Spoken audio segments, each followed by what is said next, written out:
எல்லாருக்கும் வணக்கம். நான் உங்கள் மரியா. இன்னைக்கு நாம ஒரு முக்கியமான பயணத்தை தொடங்க போறோம். சிலுவை பாதை. இத நாம சின்ன வயசுல சர்ச்ல பாத்திருப்போம், ஜெபம் சொல்லியிருப்போம். ஆனா என்னைக்காவது யோசிச்சிருக்கீங்களா? அந்த 14 நிலைகள்ல நடக்கிற ஒவ்வொரு விஷயமும் இன்னைக்கு நம்ம வாழ்க்கையிலயும் ஏதோ ஒரு இடத்துல நடந்துட்டு தான் இருக்கு. அடுத்த சில நிமிஷம் கொஞ்சம் அமைதியா உங்க வேலைகளை தள்ளி வச்சுட்டு ஏன் கூட பயணிக்க போறீங்க. நிலை 1. இயேசு சாவுக்கு கையளிக்கப்படுகிறார். நினைச்சு பாருங்க, விடியற்காலை நேரம். ஒரு பக்கம் இயேசு அமைதியா நிக்கிறாரு, இன்னொரு பக்கம் பிலாத்து அதிகாரத்துல இருக்கிறவரு. சுத்தி ஒரு பெரிய கூட்டம் கத்திட்டு இருக்கு, அவன சிலுவையில அறையும் அப்படின்னு.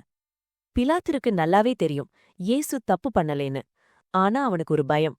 இப்போ நாம இயேசுவ விட்டுட்டா இந்த ஜனங்க நம்ம மேல கோபப்படுவாங்களே, நம்ம பதவிக்கு ஆபத்து வந்துடுமே அப்படின்னு யோசிக்கிறான்.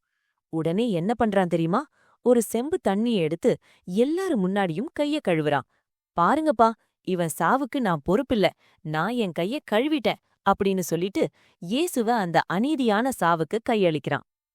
இப்போ கொஞ்சம் நிதானமா யோசிப்போம். இந்த பிலாத்து வேற யாரும் இல்ல, நாம தான். நம்ம கண் முன்னாடி ஒரு தப்பு நடக்கும்போது ஏன் இத கேட்கலன்னு யாராவது கேட்டா நாம என்ன சொல்லுவோம்? சார், எனக்கு எதுக்கு வம்பு, எனக்கும் அதுக்கும் சம்பந்தமே இல்ல, நான் என் வேலைய பார்த்துட்டு போயிட்டே இருப்பேன் அப்படின்னு சொல்லிட்டு போவோம்ல. அந்த இடத்துல நாம பிலாத்து மாதிரி நம்ம கைய கழுவிட்டு தப்பிக்க பாக்குறோம். உண்மைய சொல்லணும்னா, அநீதியை எதிர்க்காம மௌனமா இருக்கிறது கூட ஒரு பெரிய அநீதிதான். இப்போ நான் சொல்லப் போற 3 பேரையும் பாருங்க. இவங்க எல்லாம் பிலாத்து மாதிரி கைய கழுவிட்டு தப்பிக்க நினைக்கல. நெல்சன் மண்டேலா 27 வருஷம் ஜெயில்ல இருந்தாரு. எதுக்காக? என் நாட்டு மக்கள் அநீதியால கஷ்டப்படுறாங்க, நான் எப்படி அமைதியா இருக்க முடியும் அப்படின்னு கேட்டாரு. இயேசு எப்படி அநீதிய அமைதியா ஏத்துக்கிட்டு உண்மைய விட்டு கொடுக்கலையோ அதே மாதிரி இவரும் நிக்கிறாரு. மலாலா சின்ன பொண்ணு, ஆனா அவ முன்னாடி இருந்த ஒரு பெரிய அநீதிக்கு எதிரா குரல் கொடுத்தா. சுடப்பட்டா, ஆனா பயப்படல. நாம சின்ன சின்ன விஷயத்துக்கே மத்தவங்க என்ன நினைப்பாங்கன்னு பயப்படுறோம், ஆனா இவங்க எல்லாம் அந்த பயத்தை ஜெயிச்சவங்க.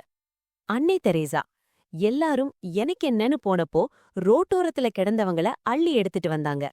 தியாகம்ங்கிறது ஒரு பெரிய வார்த்தை இல்லங்க, இன்னொருத்தருக்காக நம்ம வசதிய விட்டு கொடுக்கறது தான் தியாகம். உங்களுக்கான கேள்வி. நண்பர்களே, இன்னைக்கு ராத்திரி தூங்க போறதுக்கு முன்னாடி ஒரு நிமிஷம் யோசிங்க. உங்க ஆபீஸ்ல, உங்க வீட்ல, இல்ல நீங்க போற வழியில எங்கேயாவது ஒரு தப்பு நடக்கும்போது நீங்க பிலாத்து மாதிரி கைய கழுவுறீங்களா, இல்ல இயேசு மாதிரி அந்த உண்மைய சுமக்க தயாரா இருக்கீங்களா? அநீதியை எதிர்க்கிறதுக்கு ஒரு பெரிய ஆளா இருக்கணும்னு அவசியமில்லை. ஒரு சின்ன குரல் கொடுத்தா போதும். ஏன்னா இயேசு நமக்காக அந்த அநீதியை ஏத்துக்கிட்டதே நாம நீதியோட வாழணும் அப்படிங்கிறதுக்காக தான். இயேசுவே, எங்களுக்கு அந்த தைரியத்தை கொடுங்க. கைய கழுவிட்டு ஓடி போகாம மத்தவங்களுக்காக நிக்கிற மனப்பக்குவத்தை தாங்க. ஆமேன். இந்த முதல் நிலை உங்களுக்கு ஒரு சின்ன மாற்றத்தை தந்திருக்கும்னு நம்புறேன்.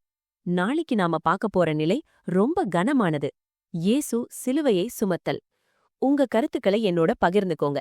உங்கள அடுத்த எபிசோட்ல சந்திக்கிறேன். நான் உங்கள் மரியா. Peace out.